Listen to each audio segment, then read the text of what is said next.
Bom dia! Mais uma sessão da nossa Escola Secop. Hoje, na nossa segunda aula, nós vamos tratar sobre a questão de prisma. Da mesma forma que nós fizemos na aula anterior, que nós trabalhamos a questão de primeiro entender, né, a situação, para depois falar sobre, de fato, a parte técnica, nós vamos fazer isso com prisma também. O título da nossa aula é Conferência de Prismas. Mas quando eu falo em conferência de prismas, eu tenho que pensar no seguinte: para que conferir? Que história é essa de prisma? O que é isso? Dentro da nossa área óptica, nós temos uma grande dificuldade em compreender o que faz o prisma, como o prisma funciona, para que serve, de onde surge, onde vive e o que ele escolhe, né? Plagiando a grande Rede Globo. Então, eu preciso entender o que é o prisma em si. Nós vamos começar falando assim. O que é um prisma? Uma superfície óptica. Essa superfície óptica ela vai ter duas características principais. A primeira são espessuras diferentes entre as suas bordas, entre os bordos, né? Então, todo prisma é como se fosse um triângulo, uma pirâmide. Uma base mais larga, e a parte superior ali, que é o ápice, que é onde nós temos a parte mais fininha. E o que um prisma faz? Então, toda a luz, quando passa por superfícies não planas, ela sofre algum tipo de deslocamento. Como nós falamos na aula anterior sobre curva base, o que é dioptria? Nada mais é do que a diferença da curva externa com a curva interna. Até fizemos lá várias simulações, por exemplo, preciso fazer uma lente mais 4. Então, você pode usar uma curva 8 por fora e uma curva 4 por dentro, que vai resultar numa lente mais 4.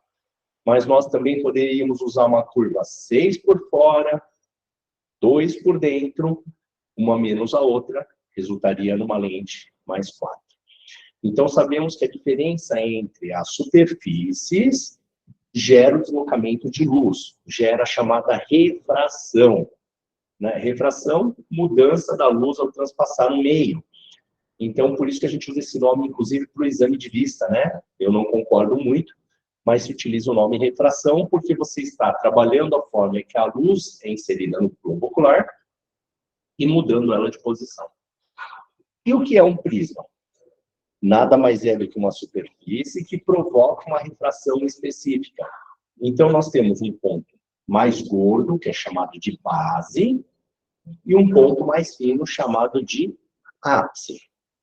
E o que vai acontecer pela luz ao passar pelo prisma? Então, nós sabemos que, de acordo com os estudos que foram feitos no passado, as teorias, né, um prisma ele desloca 1 centímetro a luz para cada metro.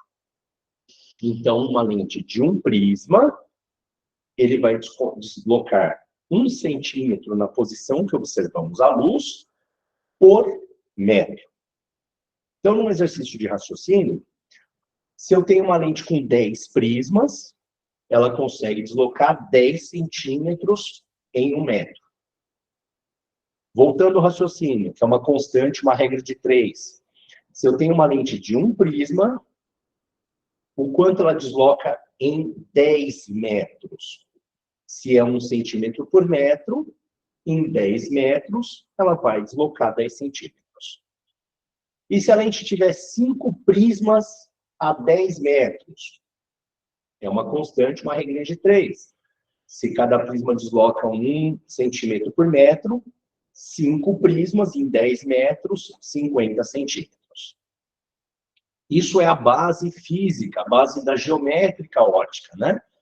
Como que funciona o comportamento da luz na sua refração ao transpassar superfícies que são heterólogas, superfícies que são não paralelas, né? Então, o prisma, que é essa pirâmide, a luz ao passar, ela vai ser deslocada para a sua base. Porém, a imagem será notada com deslocamento para o seu ápice. Isso ali do lado nós temos a frase e a linha escrito hello. Nós vamos perceber que a linha fora do prisma está numa posição Ao passar pelo prisma, a imagem sobe, né, para o lado, então, do ápice, a parte superior. Eu vou colocar agora, foquem na minha câmera um pouquinho. Deixa eu fazer uma coisa como me orientou a Mari. Nós vamos interromper um pouquinho o compartilhamento para que eu fique grande na câmera.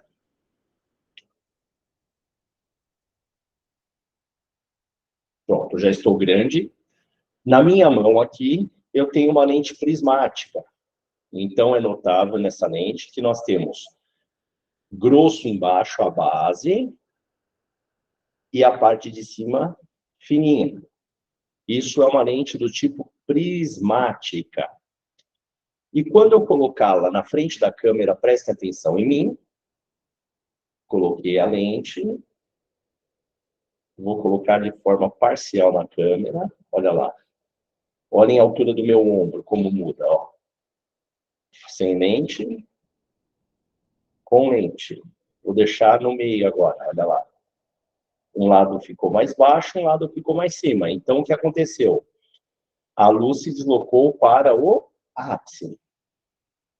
Eu vou distanciar, porque sabemos que é uma constante. Se eu distancio, esse deslocamento, ele é cada vez maior. Vou pegar uma superfície reta, uma régua. Coloquei, ele deslocou a régua. Ó. A régua muda de posição ao colocar a lente. Agora eu vou aproximar a lente do objeto e distanciar. Olha a diferença da minha mão aqui onde está para a posição em que a régua está inclinada. Olha a diferença de altura da imagem. Então, sabemos que o prisma ele desloca sempre para o seu ápice, a imagem, e o quanto ele desloca? 1 centímetro por metro. Essa é a regra básica da física e da geométrica. A forma que há o deslocamento de luz ao passar por duas superfícies opostas, né, chamadas de prisma. Sabido esse detalhe, vou voltar à projeção. Nós podemos utilizar o prisma na ótica para várias coisas. A primeira coisa que eu sempre digo é: todo e qualquer óculos é a união de dois prismas. Então, tanto uma lente positiva quanto uma lente negativa, ela tem prisma por natureza, porque ela tem a capacidade de deslocar a imagem. Agora, para que nós usamos? Porque o ótico, ele sempre pega a receitinha e está escrito lá que tem um prisma. Mas para que serve? Por que o doutor colocou aquilo? Por que o optometrista colocou aquilo? O terapeuta colocou aquilo? Porque eu posso ter, por exemplo, uma pessoa que trabalha com terapia funcional e vai prescrever um prisma, né, que tem especialização em funcional, para melhorar alguma questão naquela pessoa. Então, olha lá. A pessoa olhando para o infinito, está escrito lá imagem virtual, o pontinho cor-de-rosa, né? Quando nós colocamos o prisma na frente, o que vai acontecer com a imagem? A luz vai ser deslocada, né? O objeto real é o ponto marrom, o marrom está numa posição, só que a pessoa observa a imagem em outra posição. Por isso, que quando eu coloco o prisma, ele promove o deslocamento da imagem para o seu ápice do lado de fora. Mas eu quero que vocês pensem ao contrário. E dentro do olho? Porque se eu estou colocando a lente aqui na frente da câmera e ela está deslocando, então a imagem que é vista lá fora deslocada, na verdade, lá dentro na retina, ela está sendo projetada numa posição diferente. Por isso que a gente tem a percepção de localização espacial do objeto diferente. Em resumo, a lente prismática ela consegue mudar a posição em que se observa aquele objeto. A lente prismática consegue mudar a posição em que a luz que vem do ambiente é projetada dentro da retina. Todas as lentes óticas possuem prisma. Se ela for positiva, o prisma tem a sua... No centro óptico está a sua base, que nós vimos que é a base. E se for negativa, vai estar no ápice o centro óptico, na união de prismas. Isso nos leva a dois raciocínios. Nós temos as lentes prismáticas e as lentes que têm o prisma induzido. São coisas totalmente diferentes. Eu costumo dizer prisma bonzinho e prisma malzinho. O que é o prisma bonzinho? Quando eu, Rodrigo, preciso prescrever um prisma para modificar alguma situação onde o foco é formado na retina daquela pessoa porque a retina dela está doente. Este é o prisma bonzinho. Outra aplicação do prisma bonzinho. Um terapeuta, quando deseja, por exemplo, mudar a posição de cabeça, às vezes nós temos um paciente que anda com o pescoço muito para o alto, ou cabisbaixo e tímido, poderá ser prescrito um prisma com a base inferior ou superior, com a função de melhorar a sua postura, ou até mesmo essa questão da timidez. Tá? É possível utilizar um prisma nessa situação. Qual outra situação de prisma bonzinho? Nós temos um paciente que, por algum motivo, seja ele fisiológico, ou hereditário, ou uma patologia hereditária, ele tem uma posição de vício de cabeça, ele tem a sua cabeça torta. Nós podemos pensar em usar um prisma para que essa cabeça volte a ficar de uma forma ou de outra alinhada. Uma outra situação de prisma bonzinho são as terapias de neuroaprendizagem, fazer com que a criança aprenda mais fácil. Mas tudo isso, gente, prisma bonzinho, é prescrito por um profissional e nós, óticos, lá no balcão, vamos pegar uma receita e essa receita vai falar como vai ser feito. Como deve ser colocado o prisma na lente para obter aquele efeito terapêutico, aquele efeito compensatório desejado pelo profissional que prescreveu. Agora nós vamos falar no outro prisma, que está lá do outro lado da história, que é o prisma induzido. Ou prisma gerado, induzido. Quisemos que ele aparecesse, né? De forma negativa, muitas vezes. Então, nós temos prisma induzido em duas situações principais. Primeira situação do prisma induzido é quando, por algum motivo, a pessoa escolhe aquela armação gigantesca e vende a lente pronta. Aí a lente é muito pequenininha, a armação é muito grande, o montador liga lá para a ótica e fala, olha, nós vamos ter que montar a altura fora do lugar, o DP fora do lugar, senão não dá para atingir com essa matéria-prima pronta que você me mandou, o recorte de montagem. Aí o ótico, muitas vezes, para não perder dinheiro, vai falar, olha, não dá para cobrar e fazer uma lente surfaçada, uma vez que o cliente já pagou por uma lente pronta, né? Aquela lente que eu vendi a R$180, se for fazer no laboratório, dar o tratamento e tudo, vai custar 400. Então, eu não vou ligar para o cliente falando para ele que ele vai ter que pagar uma diferença e não vou tomar um prejuízo.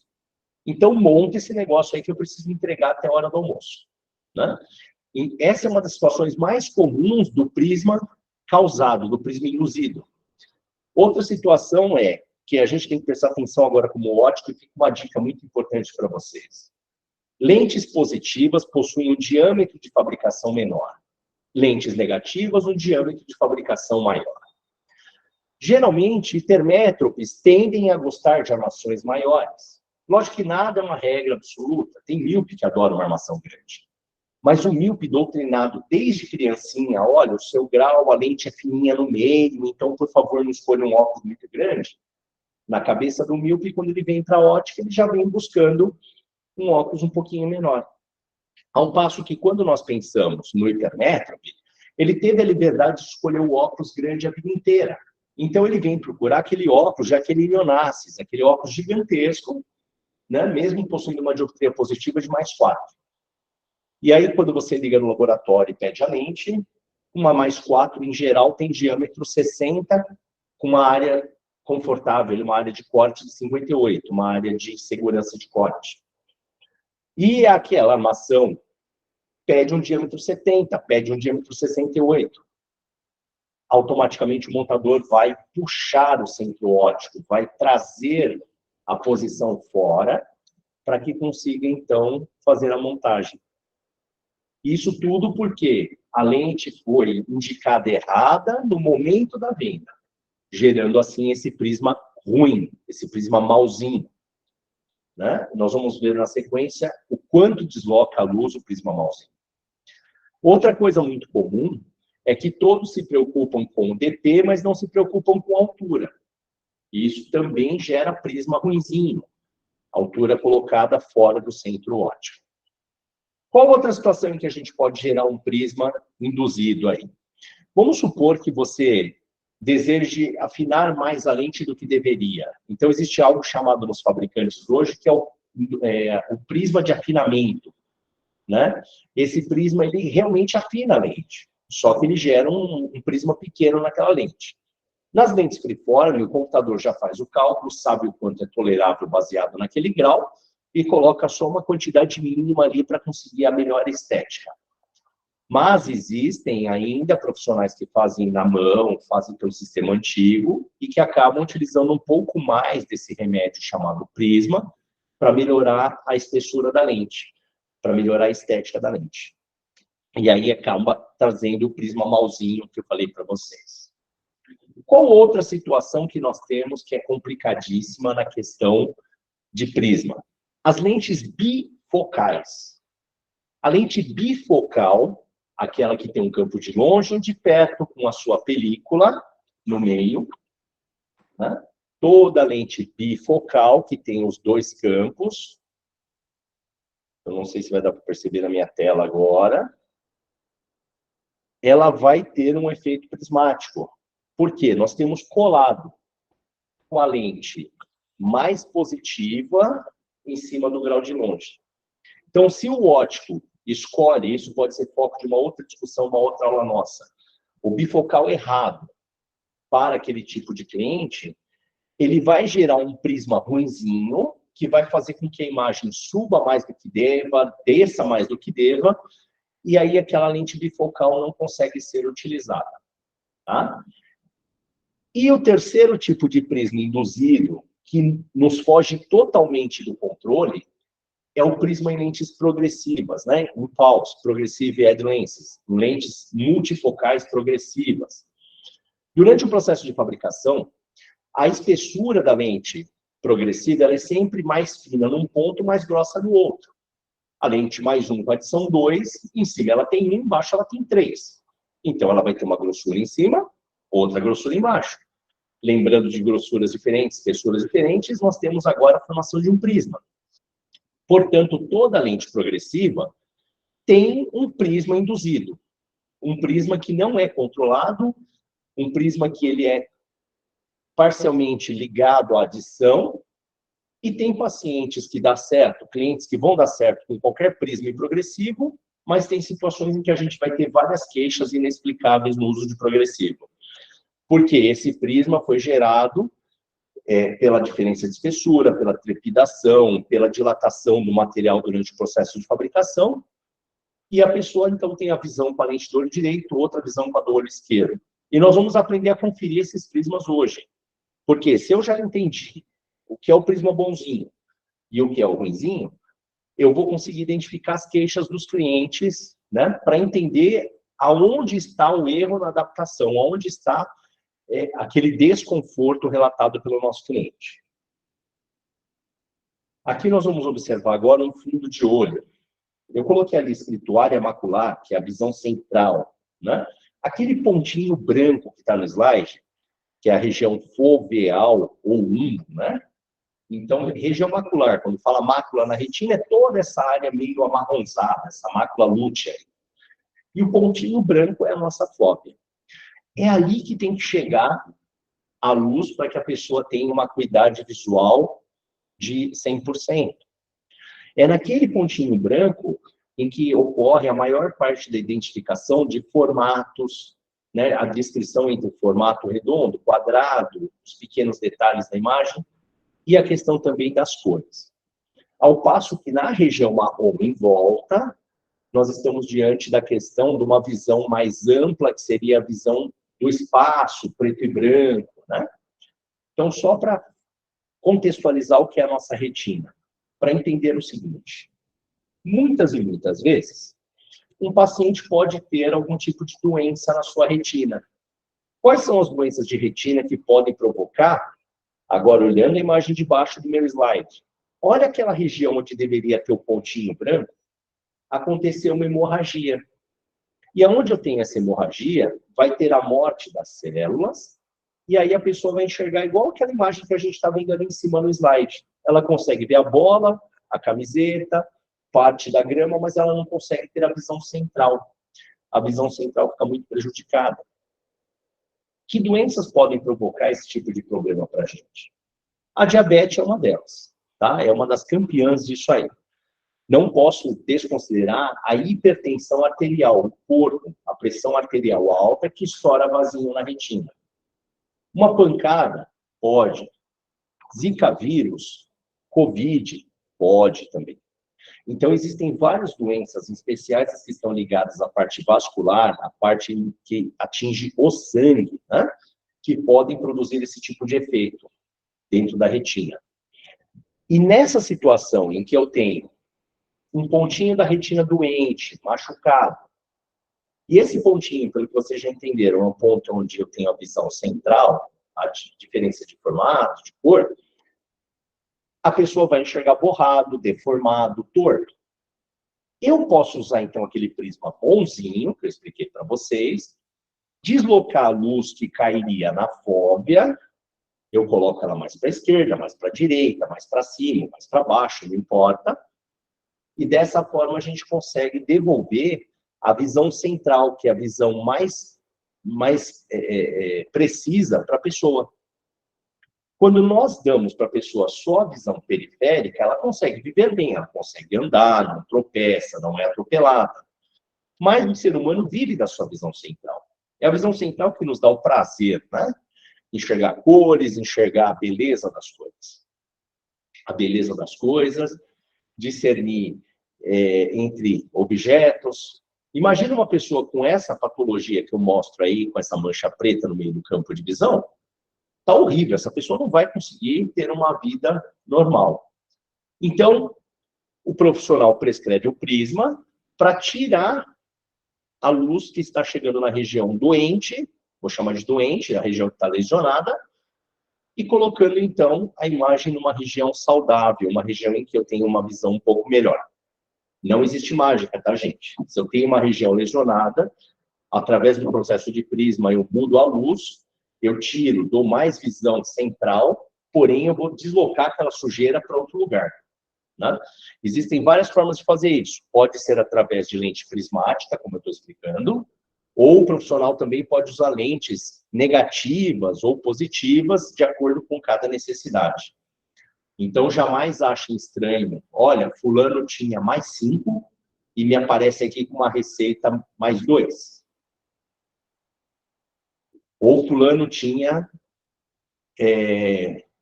menos 1 e, de repente, virou menos 5,5. Porque, às vezes, o profissional está usando daquele prisma que eu falei que toda lente tem, positiva ou negativa, e, dessa forma, ele está conseguindo aumentar o campo de visão. A gente não está falando de grau. Nós estamos falando de melhorar a qualidade de vida, a percepção central, através do uso da lente negativa, positiva ou prisma. Vamos falar um pouquinho agora sobre o prisma vertical. A imagem que eu coloquei para vocês, eu publiquei ela um tempo atrás, e é algo que falta muito, às vezes, para o ótico entendimento. Ele coloca o centro óptico no devido lugar, em cima da pupila, no reflexo, mas ele esquece que nós temos o centro óptico da lente tanto na horizontal quanto na vertical. E aí ele faz isso da forma que está no desenho. A lente está na horizontal alinhada, mas a vertical está abaixo. Então, se eu falei para vocês que toda lente é um prisma, quando eu não ponho a vertical na altura, eu promovo o deslocamento de luz. Tem até uma imagem da escada aí, como se o ser estivesse subindo uma escada, né? Como uma pessoa tem 1,80 m, 1,50 m. Então, se a lente tiver um único prisma induzido, o degrau pode estar dando já ali 1,5 cm, 2 centímetros de diferença na altura. Parece pouco. Mas quanto mais deslocado estiver o centro óptico, para cima ou para baixo, maior será o efeito de prisma. Ao passo, às vezes, da gente ter um degrau 30 a 40 centímetros fora de posição. Quantas e quantas vezes o paciente de monofocal, durante o processo lá de retirada do óculos na ótica, olha para o chão e fala, tá estranho, seu João. Quando eu coloquei o óculos, parece que está fazendo uma rampa, ou está fazendo buraco. O que está acontecendo? É o prisma ruinzinho que eu falei para vocês. Não foi colocado a altura no devido lugar. Quando a pessoa olha para o chão, parece que o chão está fazendo ou rampa ou ladeira. Depende. Se eu falei que toda lente é união de prismas, se ela é positiva, ela sobe. Se ela é negativa, ela baixa, por exemplo. Obviamente, depende se o centro óptico foi colocado acima da pupila ou abaixo. Nesse mundo que nós estamos hoje, em que os óculos possuem tamanhos maiores, em alguns momentos o montador coloca para cima da altura ou coloca para baixo da altura. O mais comum é como está na imagem, colocar para baixo para permitir a montagem. Tá? Mas isso vai gerar o prisma ruinzinho. Então, revisando, imagem anterior era o prisma bonzinho, que era o prisma para ajudar a enxergar a pessoa que tem lesão retiniana. Nessa situação, a gente está falando do prisma ruinzinho. E aonde o prisma piora, né? Porque, Rodrigo, tem gente que a gente monta de qualquer jeito e não dá dor de cabeça. Então, vamos lá. O prisma está ligado direto, conforme disse Prentze, ao tamanho da dioptria que essa lente possui. Então, quanto maior for a dioptria, mais centralizado tem que estar o DNP e a altura para a gente não ter problema de gerar prismas grandes. Porque, lembrem, o prisma está ligado diretamente ao deslocamento e à dioptria. Então, uma lente esférica mais 1, ela tem a permissão de estar uma quantidade fora do centro óptico maior em relação a uma lente mais 4, mais 5. Ao passo que, quando nós pensamos numa lente mais 8, ela vai ter menor tolerância de erro de centralização do que uma lente mais 4. Quanto maior for a dioptria esférica, maior será o deslocamento prismático causado no deslocamento do centro óptico. Quando eu somo, então, esférico com cilíndrico, eu tenho um agravante, porque aumenta muito mais o poder de deslocamento de luz. Então, o prisma induzido em lentes esféricas, quanto maior a dioptria, pior. E em relação à esférica cilíndrica, no combinado, também é bem grande o deslocamento de luz. Então, existem limites estabelecidos através de norma. No Brasil, nós usamos a ABNT como norma, acabamos adotando uma norma internacional ISO, e essa norma ela fala quanto que pode ter de deslocamento no DNP ou na altura de uma lente, para que não gere um prisma que seja tão prejudicial à pessoa, tá? Mas uma coisa eu tenho que pôr na minha cabeça, quanto mais alto for o grau, quando a lente é combinada, quando o astigmatismo é mais alto, a tolerância é sempre menor.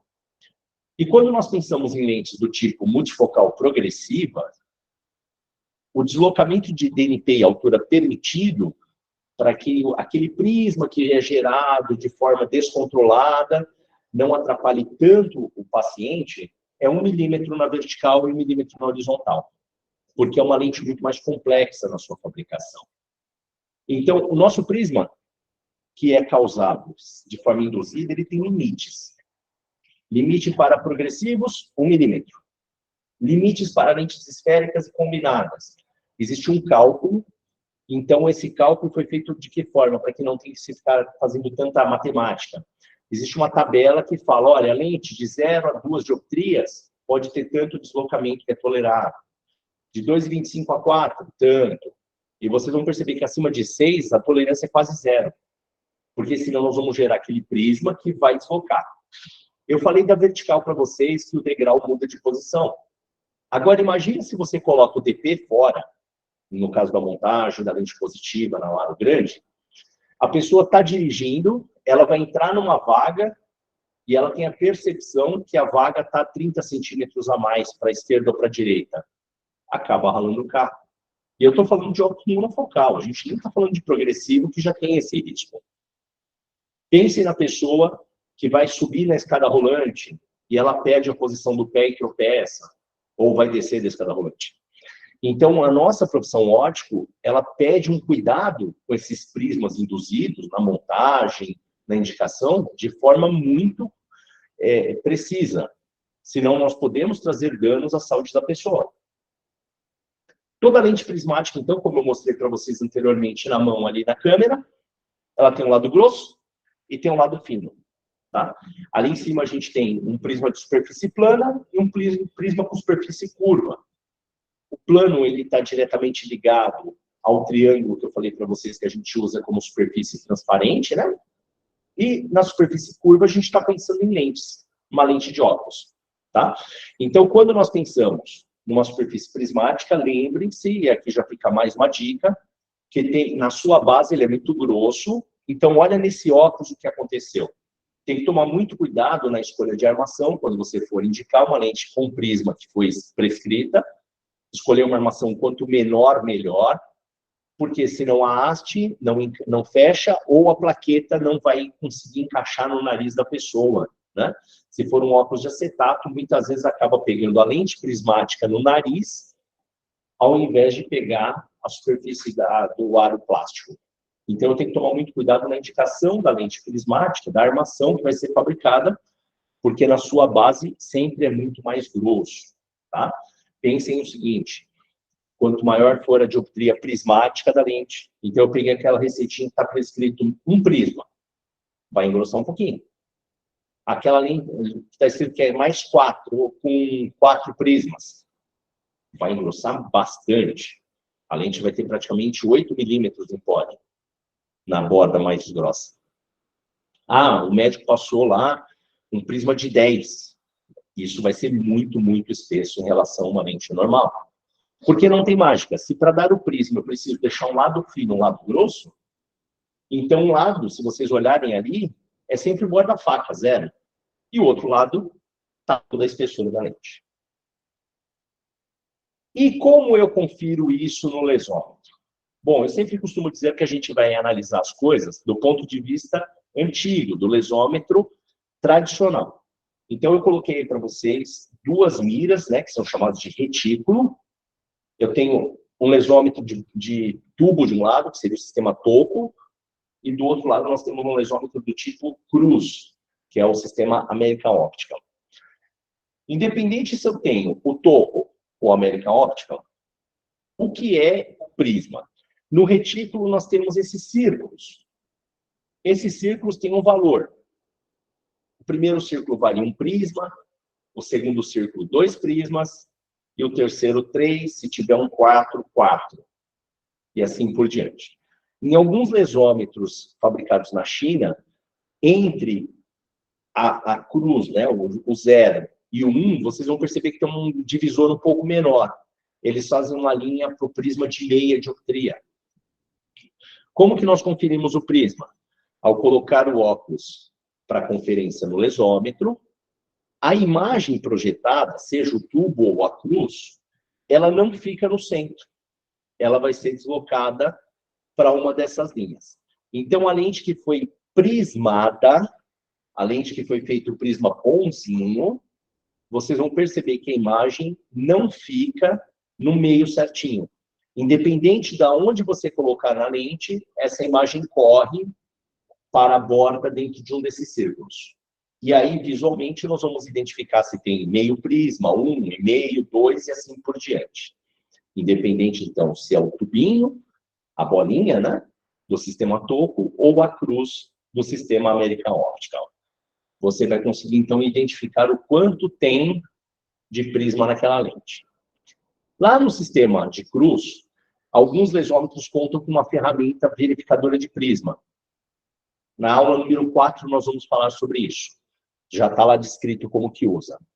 Mas para mim conferir, então, quanto tem de prisma numa lente, nós vamos colocar lá no lesômetro e verificar aonde fica, em relação a esses círculos, a imagem, dessa forma nos dando quanto de prisma tem nessa lente. Agora, lógico que os lesômetros do tipo digital, ele já aparece o valor prismático e, inclusive, aparece para a gente orientação, né? Só que temos que pensar que, normalmente, nós estamos acostumados com prisma com base superior, inferior, nasal e temporal. Só que hoje já é comum utilizar um prisma que ele é 360 graus. Diferente da nossa escala de eixo, né? Que ela vai de 0 a 180, que é a escala TABO, né? A escala internacional TABO. Quando nós pensamos na escala prismática, ela vai de 0 a 360. Como eu mostrei para vocês, quando eu utilizo aquele prisma para melhorar o posicionamento da retina, por exemplo, eu preciso ser muito preciso. Quando eu falo em superior, inferior, nasal e temporal, eu teria apenas 4 direcionamentos de prisma. Quando eu penso no prisma cardinal, que é esse que é em graus de 0 a 360, nós temos, então, 360 centralizações. Eu consigo uma precisão muito maior, eu consigo melhorar a visão daquele ser muito mais em relação à prescrição de prisma em 4 posições, que seria superior, inferior, nasal e temporal. Deixa eu ver se eu tenho aqui uma escala fácil para mostrar isso para vocês. Nessa escala prismática de 360 graus, é muito comum utilizar esse sistema. Deixa eu tirar aqui a minha tela um pouquinho.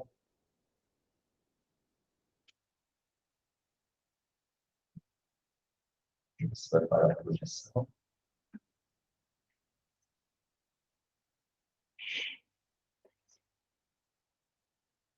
Então, vamos lá. O que a gente está acostumado aqui na minha câmera é o sistema TABO de 0 a 180, que é o que indica o eixo, né? Quando nós pensamos nesse sistema de centralização, é como se eu utilizasse essa escala de um transferidor escolar. Eu tenho o 0 ao 360. Então, a gente consegue posicionar o nosso prisma de forma muito mais precisa. Agora eu vou plagiar o professor Ney Dias em suas explicações.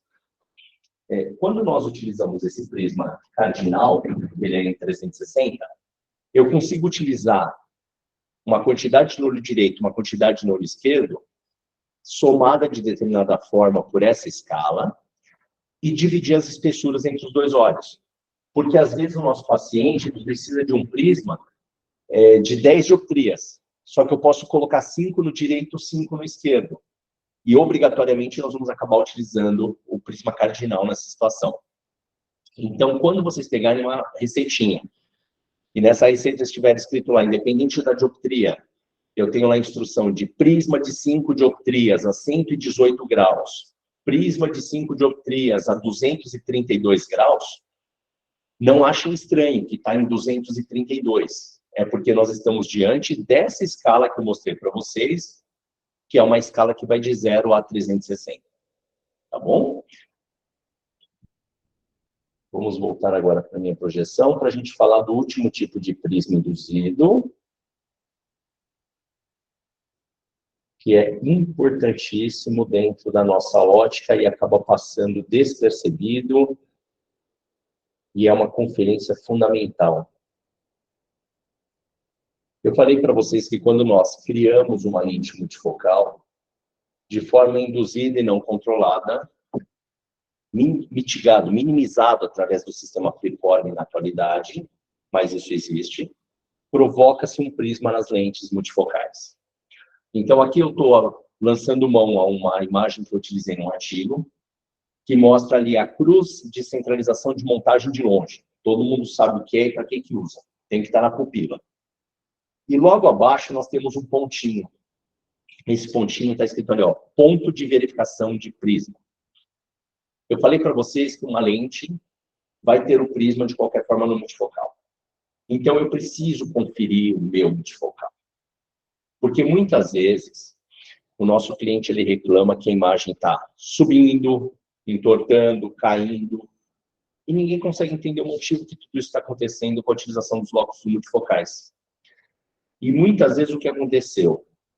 O prisma que foi gerado naquela lente, ele está muito superior aos 2/3 de prisma que são suportáveis em uma lente progressiva, numa lente multifocal. Então, quando eu coloco esse pontinho no lesômetro para verificar, a quantidade de prisma que pode ter tem como limite 66% o valor da adição.